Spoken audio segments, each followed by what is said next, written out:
कविप्रवेश YouTube channel मनपूर्वक स्वागत मित्रांनो. नुकताच मी एक सैनिकांच्या विषयी स्तुत्य निर्णय या टायटलनी एक व्हिडिओ माझ्या चॅनलवर अपलोड केला आणि पुण्यातल्या एका महानगरपालिकेची जो काही एक स्तुत्य निर्णय घेतला त्याच्याविषयी मी त्या सरकारी अधिकाऱ्यांचं, तो ठराव करणाऱ्या जे कोणी लोकप्रतिनिधी पण असतील ज्यांनी हा प्रश्न धसास लावला त्या सगळ्यांचं अभिनंदन करण्याचा तो व्हिडिओ होता. आणि अर्थातच सर्व सैनिक लोकांना मी सेवानिवृत्त झाले आहात, तुम्ही तुमचं योगदान दिलं आहे, पुरी जवानी दे दी है आपने अपने देश के लिए असं म्हणून त्यांचं अभिनंदन पण केलं. त्यांना त्यांच्या वतीने या सरकारी यंत्रणांचा आभारसुद्धा व्यक्त केले त्या व्हिडिओमध्ये. परंतु दुसरी एक वेगळीच बातमी माझ्या कानापर्यंत आली आहे या आर्मीच्या बाबतीतच. Not about navy, not about air force, but it is about Indian army.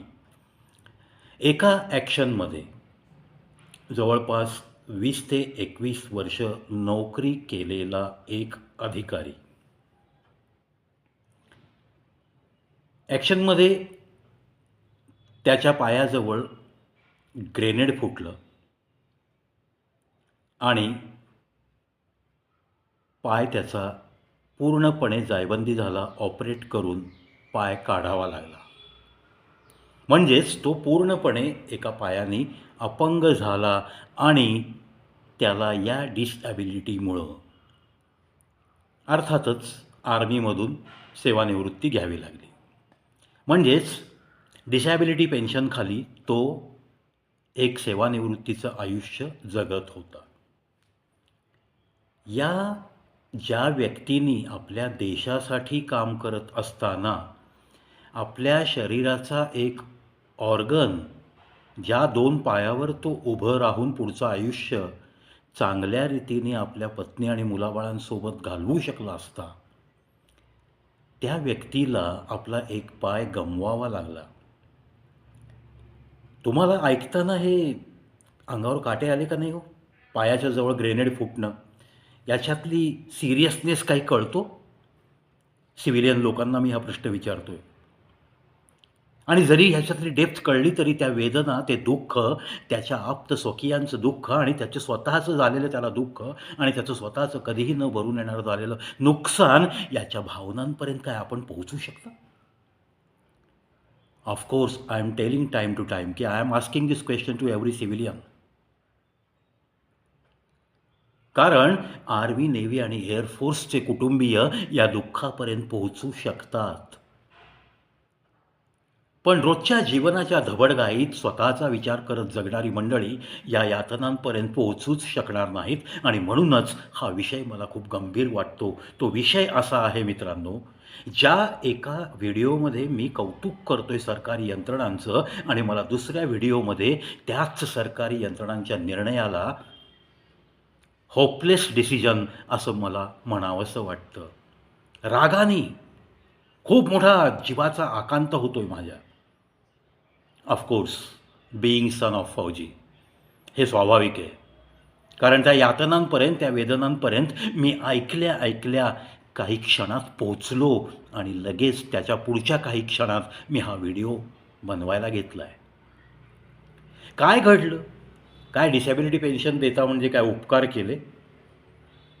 It is a rule in every government department.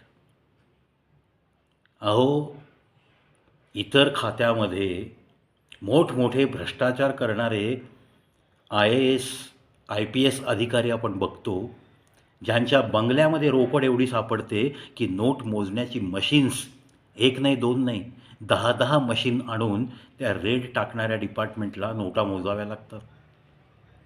त्या पार्श्वभूमीवर एक सैनिकाचा जॉब करताना, देशासाठी झटताना कुठल्या तरी अतिरेक्यांच्या ॲक्शनमध्ये त्या फालतू आपल्या भारत देशात घुसलेल्या अतिरेक्यांनी फेकलेल्या ग्रेनेडमुळं जर एखाद्या सैनिकाला पाय गमवावा लागला तर तो डिसॅबिलिटी पेन्शनवरती त्याची पुढची नोकरी बंद होते आणि तो घरी येतो.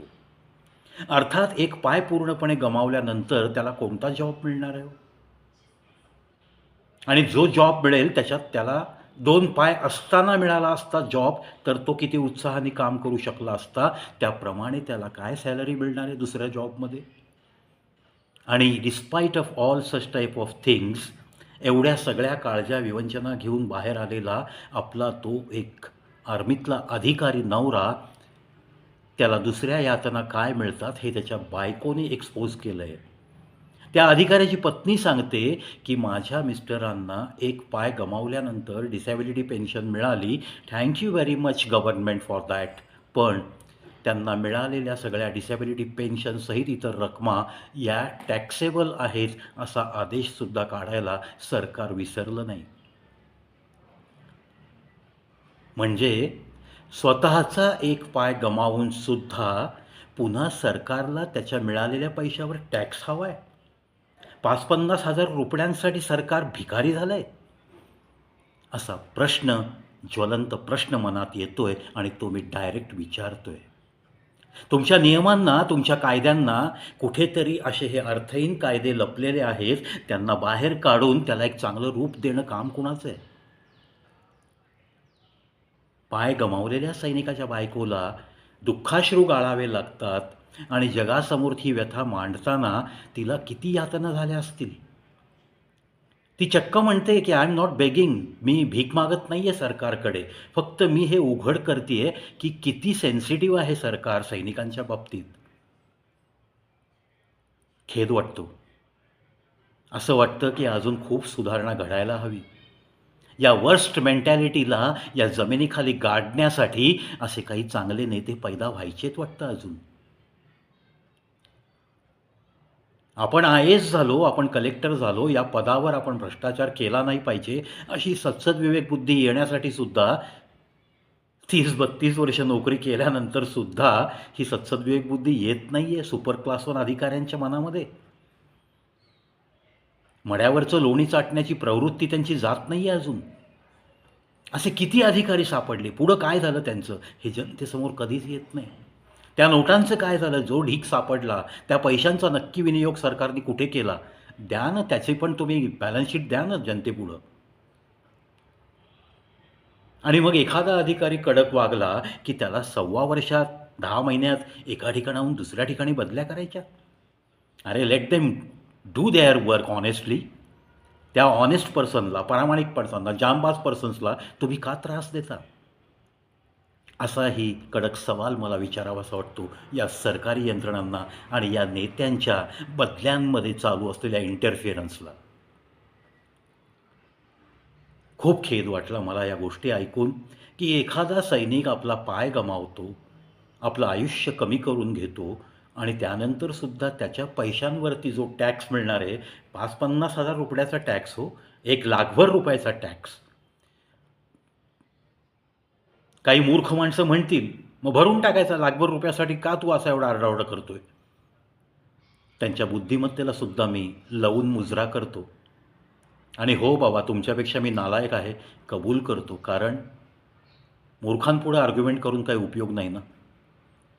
खूप वाईट वाटतं, एका वर्दीचा अशा पद्धतीने अपमान याच देशात होतोय. एका सन्मानाचा मी व्हिडिओ नक्की केला, आनंद वाटला मला. अरे वा, चलो, some change is taking place in government departments. या आर्मीबद्दल, नेव्हीबद्दल, एअरफोर्सबद्दल आत्मीयता दाखवत त्यांना वर्षाला लागणारा हाऊसिंग टॅक्स माफ करण्यापर्यंत एखादी महानगरपालिका निर्णय घेते आहे. अरे वा, खूप चांगलं वारं वाहत आहे असं मला वाटलं होतं आणि म्हणून मी अभिनंदन केलं. पण आत्ता ही एक खेदजनक बाब जेव्हा समजते, तेव्हा मला असं आव्हान करावंसं वाटतं, अरे सैनिकाचं इन्कम आहे किती हो त्यांना पगार? तुम्ही 5 वर्ष आमदार खासदार होणाऱ्याला इलेक्ट्रिसिटी फ्री बंगले फ्री ऑफ कॉस्ट देता राहायला. इवन मंत्रीगणांना त्यांचं मंत्रिपद संपल्यानंतर सुद्धा केवढ्या मोठ्या रकमा तुम्ही पेन्शन म्हणून देताय. आमदार खासदाराच्या पेन्शन वेगवेगळ्या आहेत. एखादा आमदार नंतर खासदार झाला तर खासदार पदाची वेगळी पेन्शन आहे त्याला. या तुम्हाला अशा पद्धतीने तिजोरीतनं पैसा काढताना तुम्हाला काही वाटत नाही आणि एखाद्या डिसेबिलिटी पेन्शनवर गेलेल्या सैनिकाचा तुम्ही टॅक्स हापापल्यासारखा कापायला बघता. काय कशाशी तुलना करायची या तुमच्या वागणुकीची?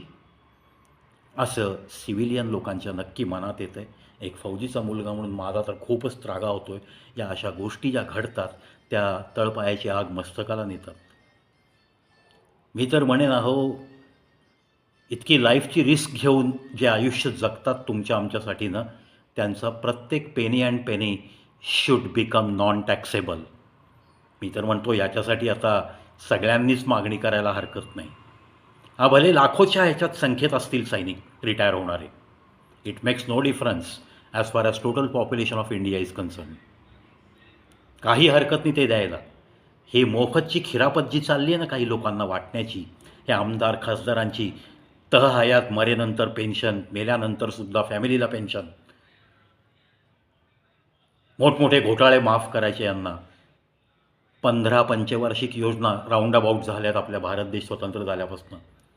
तुम्ही गृहीत धरा एक पंचवार्षिक योजना, किती मोठं बजेट असतं. कुठे गेला हो पैसा? नाही आहे ना, तेवढं इन्फ्रास्ट्रक्चर डेव्हलप नाही झालं अजूनही. डेव्हलपमेंट अलीकडं बघायला मिळते एवढी. मग हे घोटाळे सगळे बाहेर काढा. घ्या सैनिकाचा टॅक्स घ्या तुम्ही, पण घोटाळे सगळे बाहेर काढून त्या प्रत्येकाला जिथं तो पाहिजे तिथं पाठवा ना. मग त्याच्या सफेद कुर्त्याकडं, सफेद नेहरू शर्टकडं नका बघू. सब मिली भगत आहे. सगळे फक्त एकमेकांच्या विरुद्ध बोंब मारताना दिसतात. कुणीही कुणाच्या विरुद्ध FIR देत नाही. This is the fact since 75 years. मी 3 वर्ष मुद्दाम वजा करतो आहे. धडपडणाऱ्या मुलाला सांभाळून चालण्यामध्ये पहिली 3 वर्ष गेली असं मी गृहीत धरतो आहे. I am talking after 1950. What happened exactly in our India? काय केलं या नेते मंडळींनी? किती पैसा, काय काय पाणी झिरपलं गेलं आहे याचा अंदाज जरी बांधला ना, मी तुम्हाला मोघम सांगितलं आहे. 15 पंचवार्षिक योजना, एक पंचवार्षिक योजना बजेट किती आहे मल्टिप्लिकेशन करा, ढोबळमानाने हिशोब करा आणि झालेल्या सुधारणा आणि तुमच्या मनामध्ये अपेक्षित असलेल्या सुधारणा याचं गणित कुठेतरी बसतं का बघा. ताळमेळ नाही बसत आहे. हजारो कोटींचे दरवर्षी घोटाळे आहेत नेत्यांकडनं. बाकीचं तर मी बोलतच नाही, सरकारी अधिकाऱ्यांकडनं वगैरे. त्यातून पण झिरपत माल त्या पांढऱ्या कुर्त्यापर्यंत जातो, म्हणून तर ते घोटाळे माफ होतात. म्हणून तर घोटाळे करून परत माणसं कामावर येतात. एका खात्याची गंमत सांगतो तुम्हाला जाता जाता. त्या खात्याचं नाव मला बदनाम करायचं नाही आहे. मी सहज जेव्हा मी कामावर होतो तेव्हा मी ऑफिशियल कामासाठी त्या अधिकाऱ्याकडे गेलो होतो. त्याच्या बंगल्यावर जाण्याचा प्रसंग आला. बंगला म्हणजे सरकारी क्वार्टर. तेव्हा त्याचा 2 PA त्याच्या बंगल्यावर हजर होते. अर्थात काम खूप हो त्या सुपर क्लास 1 अधिकाऱ्याला. 2-2, 3-3, 4-4 PA लागतात. सॅल्युटेबल काम आहे. परंतु तो अधिकारी अजून यायचा होता. मला पर्सनली त्यांना भेटणं गरजेचं होतं इन माय ऑफिशियल कॅपॅसिटी. म्हणून मी त्या PAशी गप्पा मारत थांबलो. तेवढ्यात त्या ऑफिसमध्ये एक प्लॅस्टिकची बादली पाण्याची आणि त्याच्यात हीटर बुडवलेला. ऑफिस बंगल्याच्या बाजूला असलेली ऑफिसची जागा, साधारणतः 15x15ची ती रूम, 2 कॉम्प्युटर्स आणि 3 टेबल. अधिकाऱ्याचं 1 टेबल, त्याची 1 खुर्ची, 2 PAची 2 टेबल, त्यांचे 2 कॉम्प्युटर्स, 2 खुर्च्या, व्यवस्थित इंतजाम. ऑफिस AC, पंखा पण, छानपैकी खिडक्यांना गॉगल ग्लासेस लावलेल्या, अतिशय वेल फर्निश्ड अशी ती रूम. ऑफिससाठी एक सुंदर असं कपाट, एक भिंतीतलं शेल्फ, म्हणजे आल्हाददायक असं वातावरण त्या ऑफिसमध्ये. आणि त्या ऑफिसमध्ये तापत असलेलं प्लॅस्टिकच्या बादलीतलं पाणी आणि त्यात बुडवलेला हीटर हे मी पाहिलं.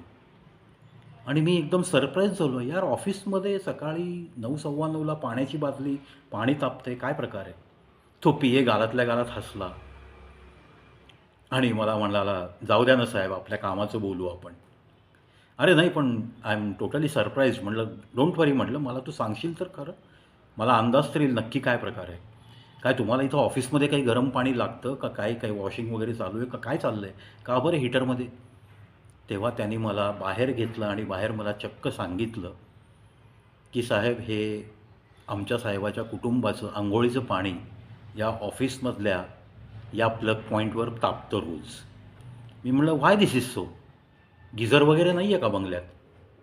नाही आहे ना म्हणले. ऑफिसच्या मागून डायरेक्ट बंगल्यात एंट्री करण्यासारखा एक दरवाजा, छोटा 3 फुटी एक प्लॅटफॉर्म आणि लगेच बंगल्यातल्या रूममध्ये शिरता येतं. अशी त्या बंगल्याची रचना. मग माझ्या डोक्यात प्रकाश पडला, की अरे च्या हे ऑफिसचं जे लाईट बिल असतं, ते ऑफिसचं लाईट बिल म्हणून सरकारी खर्चातनं वजा जातं. आणि दॅट्स वाय त्यांना पूर्ण इलेक्ट्रिसिटी फ्री नव्हती त्यावेळेस. आता आहे का नाही त्या डिपार्टमेंटला मला माहीत नाही, पण त्यावेळेस तर नव्हती. मग ते बिल भरावं लागू नये आणि ऑफिसच्या मीटरचं बिल पळत राहावं म्हणून रोजचं पाणी तापवणं, हीटरवरती पाणी तापवणं हा प्रकार ऑफिसमध्ये पाण्याची बादली, अर्थातच बंगल्यातला शिपाई ते पाणी तापवून न्यायचा, बाथरूमपर्यंत नेऊन ठेवायचा, राजेशाही थाटात मग त्या घरातला प्रत्येक व्यक्ती अंघोळ करायचा. अशी गत आपल्या भारत देशात असताना एका डिसॅबिलिटी पेन्शनवर गेलेल्या सैनिकाच्या मिळालेल्या रकमेवरती टॅक्स लावताना लाज वाटली पाहिजे का नाही? लाज वाटली पाहिजे असं मला वाटतं. Let us hope some positive things as far as disable soldiers are concerned. Disable ते काय कुठे ठेच लागून पडल्यावर डिसेबल होत नाहीत, एवढे कमकुवत नसतात ते. जेव्हा अंडरग्राऊंड काही माइन्स लपवले जातात, LED लपवले जातात अतिरेक्यांकडनं, चुकून ते दिसत नाहीत, लक्षात येत नाही. बरेच त्याच्यामध्ये प्रकार आहेत. त्याच्यावर गवत टाकणं, खड्डे खणणं, त्याच्या खाली अणकुचीदार काही पाती ठेवणं, भाले लावणं, त्या खड्ड्यात पडला की जवान कायमचा जायबंदी, त्याच्या मांड्या भिंड्या फाटून गेल्या पाहिजेत, त्याच्या कमरेतनं ते अणकुचीदार सगळे बाण त्याच्या अंगात घुसले पाहिजेत, झालं तो वर्ष 2 वर्ष उठलाच नाही पाहिजे बिछाण्यावरनं. अशा पद्धतीने हे अतिरेकी वागत असतात. कुठेतरी लपून अंधारात ह्यांच्या हे चाललेले असतात लपतछपत त्यांचा पिछा करणाऱ्या सगळ्या सैनिकांच्या अंगावर ग्रेनेड फेकले जातात. त्या ग्रेनेडमधनं कित्येकांचे हात गेलेत, पाय गेलेत, आतडी बाहेर निघालीत. या सगळ्या गोष्टी घडल्यानंतर डिसेबल झालेल्या एखाद्या सैनिकाला बाहेर आल्यानंतरसुद्धा अहो ती आतडी फाटल्यानंतर त्याला जेवढ्या यातना होत नाहीत ना, त्याच्यापेक्षा जास्त यातना हे सरकार देते असं मला वाटतं. त्यामुळं हा जो काही एक विषय जो आता धसास लागतो आहे, त्याच्यामध्ये मला सकारात्मक काहीतरी सरकारकडनं पावलं उचलली जातील या अपेक्षा आहेत. आणि अशा डिसेबल सोल्जरची नका ना अशी टिंगल करू, नका अशी थट्टा करू, असं मी अगदी हात जोडून नम्र विनंती करतो आहे सर्व सरकारला. मित्रांनो, या यातना खूप होत आहेत मनाला. त्याला कुठेतरी आउटलेट मिळावं म्हणून मी बोलणारा व्यक्ती आहे म्हणून ठीक आहे. अदरवाईज माझा मनातल्या मनात कोंडमारा होऊन हा बॉम्बस्फोट कधीच झाला असता. माझ्या मनातला ज्वालामुखीचा स्फोट होऊन मी कधीच संपलो असतो, कारण तितकं माझं मन हळवं आहे. पण त्याला मी आउटलेट देतो आहे. या भावना तुमच्यापर्यंत पोहोचतील, तुमच्या मनापर्यंत नक्की पोहोचतील आणि त्या तुम्ही इतरांच्या मनापर्यंत नक्की पोचवाल. सरकार दरबारापर्यंत ही गोष्ट नक्की पोचवाल. याच अपेक्षेसह सैनिकांच्या विषयी असलेली माझ्या मनातली तळमळ, आत्मीयता ही मला गप्प बसूच दिली नाही आणि म्हणूनच हा व्हिडिओ मी तयार केला आहे. So please try to share this a lot in the honor of every soldier of our Indian Army, Indian Navy and Indian Air Force. Jai Hind, Jai Bharat.